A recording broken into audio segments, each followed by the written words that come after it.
అర్థమవుతుంది. జీన్స్ అనేది అది పుట్టుకకు సంబంధించింది. అంటే ఈయనతోటి బీఆర్ఎస్లో తెలంగాణ వస్తే కొత్త సాంప్రదాయాలు కొత్త విధానాలని చెప్పి వచ్చిన తెల్లారే టీడీపీలో ఉన్నటువంటి వాళ్ళను కాంగ్రెస్లో ఉన్నటువంటి వాళ్ళను జైన్ చేసుకున్నప్పుడు వాళ్ళు ఏ జైన్స్ అనుకున్నవయ్యా నేను అడుగుతున్నా. 2018లో కూడా కాంగ్రెస్ పార్టీ నుంచి 13 మంది ఎమ్మెల్యేలను జైన్ చేసుకున్నావు. ఇవాళ వాళ్ళ పార్టీ నుంచి రాగానే ఇవాళ రకరకాలు మాట్లాడుతున్నారు. ఫస్ట్ నీ పార్టీలో జైన్ చేసుకున్నటువంటి వాళ్ళకు ఏ జీన్స్ ఉన్నాయని నువ్వు జైన్ చేసుకున్నావు. నీకు చిత్తశుద్ధి ఉంటే ఇవాళ కోర్టులో పోయి కొట్లాడుతున్నావు కదా, మరి ఆ రోజు వెంటనే తీసుకొని మంత్రులుగా కూడా చేసారు. ఏది నీ నీతి అంటున్నా కేటీఆర్, నీ నీతి నీ రీతి ఏదయ్యా?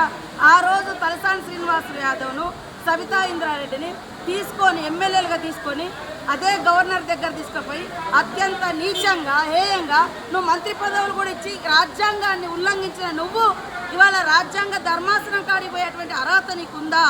ఫస్ట్ ఇప్పటికైనా నేను సవాల్ చేస్తున్నా.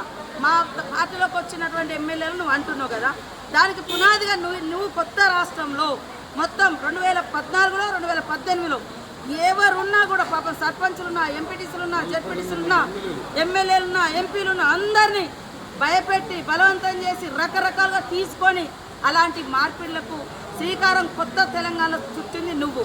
నీకు రాజ్యాంగం మీద గౌరవం ఉంది. ఇల్లో పోయిరంటే మరి నీ పార్టీలో ఉన్న ఒక్కరిని కూడా ఎందుకు నువ్వు రాజీనామా చేసి మళ్ళీ ఎలక్షన్కి రాలే? ఇవాళ డిమాండ్ చేస్తూ ఉన్నావు.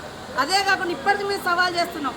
మీ పార్టీలో ఇతర పార్టీ నుంచి వచ్చిన వాళ్ళు ఇప్పుడు కూడా గెలుచున్నారు, వాళ్ళని కూడా రాజీనామా చేయించి ఆ రోజు మా పార్టీ నుంచి వచ్చిన వాళ్ళు సబితా ఇంద్రారెడ్డి కానీ, సుధీర్ రెడ్డి కానీ, లేకుంటే ఇతర టీడీపీ నుంచి వచ్చిన తలసాని శ్రీనివాస్ యాదవ్ కానీ మళ్ళీ ఇప్పుడు ఎమ్మెల్యేలు ఉన్నారు కదా, ఆ రోజు వాళ్ళు రాజీనామా చేయకుండా మీ పార్టీలకు వచ్చారు కదా, మీ పార్టీలకు ఈరోజు రాజీనామా చేయించి అప్పుడు మా దాంట్లోకి వచ్చిన వాళ్ళు అడిగితే జనం హర్షిస్తారు. కానీ నీకో నీతి మందికో నీతి అనడం ఇది ఎవరు కూడా హర్షించరు. కాబట్టి ఆ యూట్యూబ్లు పెట్టుకొని చూపించుకున్నంత మాత్రాన ఎవరు ఏదో పేడి ఆర్టిస్టులతో మాట్లాడిస్తే అది కాదు. కాబట్టి ప్రజలకు తెలుసు నువ్వేం మాట్లాడి, నువ్వు 10 ఏళ్ళు అధికారంలో నువ్వేం చేసినావు పబ్లిక్ తెలుసు. కాబట్టి అది మర్చిపోయి ఇతరులను ప్రశ్నించే నైతిక అర్హత నీకు లేదు.